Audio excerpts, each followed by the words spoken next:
हमराही ड्रामे की आने वाली एपिसोड बहुत ही इंटरेस्टिंग होने वाली है। इस एपिसोड को देखने से पहले मेरे चैनल को सब्सक्राइब कर दें और बेल आइकन को प्रेस कर दें ताकि मेरी हर आने वाली वीडियो का आपको झटपट से पता चल जाए। और अगर आपको ये वीडियो पसंद आई हो तो अपनी राय कमेंट्स बॉक्स में ज़रूर दीजिएगा। मुझे उम्मीद है कि आपको ये स्टोरी ज़रूर पसंद आएगी। चलते हैं अपनी स्टोरी की तरफ।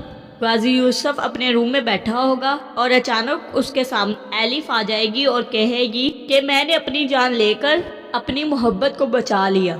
एलिफ गाजी यूसुफ से कुछ बातें करेगी और चली जाएगी। और फिर गाजी यूसुफ एक पर्ची को देखता है जो एलिफ ने लिखी हुई थी। उसको देखता है और सब कुछ पढ़ता है।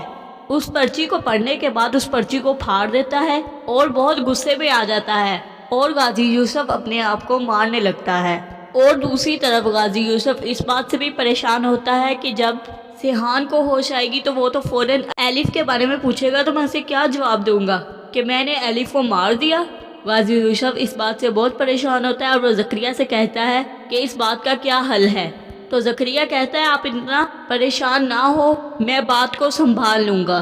और दूसरी तरफ सिहान को हॉस्पिटल में होश आ जाती है और वो फौरन एलिफ का नाम लेता है। ज़करिया सिहान से कहता है कि आपके दिल में जो दिल है वो एलिफ का है। एलिफ इस दुनिया से चली गई है, उसने अपने आप को मार डाला और ये कहा था कि मेरा दिल सिहान के दिल में डाल देना। ज़करिया ने ये झूठ सिहान से बोला ताकि गाजी यूसुफ बच सके। ज़करिया ने सिहान से ये राज छुपा लिया कि एलिफ की मौत खुद नहीं हुई बल्कि उसे मारा गया है और गाजी यूसुफ ने उसे मारा है। और ज़करिया कहता है सिहान से जिसने दुनिया से जाना है उसने जाना ही है एक दिन। सिहान के पांव तले से ज़मीन निकल जाती है और वो बहुत परेशान हो जाता है और कहता है कि मैं एलिफ के बगैर जिंदा रहकर क्या करूँगा। अब तो ज़करिया ने सिहान से झूठ बोलकर अपनी राज को छुपा लिया है, लेकिन जब ये सिहान को बात पता चलेगी तो वो बहुत परेशान हो जाएगा और अपने बाप से लड़ने लगेगा कि आपने मुझे सच्ची बात क्यों नहीं बताई। तो सब वहाँ सिहान को हौसला देते हैं, लेकिन सिहान को एलिफ की बहुत याद आती है।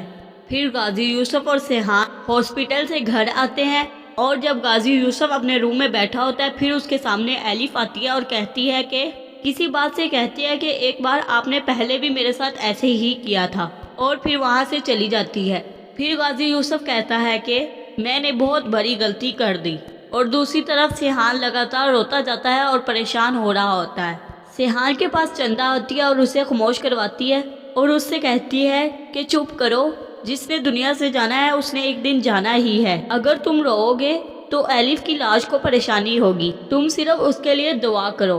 तो इसके बाद सिहान चंदा से कहता है कि वो ही तो मेरी ज़िंदगी थी, उसके बगैर तो मैं जी भी नहीं सकता। ऐसे ही दिन गुजरते जाते हैं और सिहान एलिफ की याद में लगा रहता है। सिहान के वालिद उसे ऐसे देखकर बहुत परेशान हो जाते हैं और कहते हैं कि अगर सिहान पाकिस्तान में रहा तो वो खुश नहीं रहेगा, तो क्यों ना मैं उसे किसी और मुल्क भेज दूँ। तो वो उसे कहीं भेज देता है। पहले तो सिहान जाने के लिए तैयार नहीं होता, फिर जाने के लिए तैयार हो जाता है। वहाँ जाकर भी वो एलिफ की याद में लगा रहता है। फिर उसे एक दिन एक लड़की नज़र आती है जो बिल्कुल एलिफ की तरह होती है। उसका नाम अलिहान होता है और वो कोई और नहीं एलिफ की बहन होती है। जब सिहान उससे बात करने के लिए आगे बढ़ता है तो अलिहान अपने बॉयफ्रेंड के साथ वहाँ से चली जाती है। तो एक लड़की सिहान को परेशान देकर इसके पास आती है और सिहान इसको अपनी सारी हकीकत बता देता है। तो इस तरह इस लड़की की वजह से अलिहान और सिहान की दोस्ती हो जाती है और वो एक दूसरे से शादी करने के लिए तैयार हो जाते हैं। तो ये थी आज की स्टोरी। उम्मीद करती हूँ कि आपको बहुत पसंद आई होगी। अगर पसंद आई होगी तो अपनी राय कमेंट बॉक्स में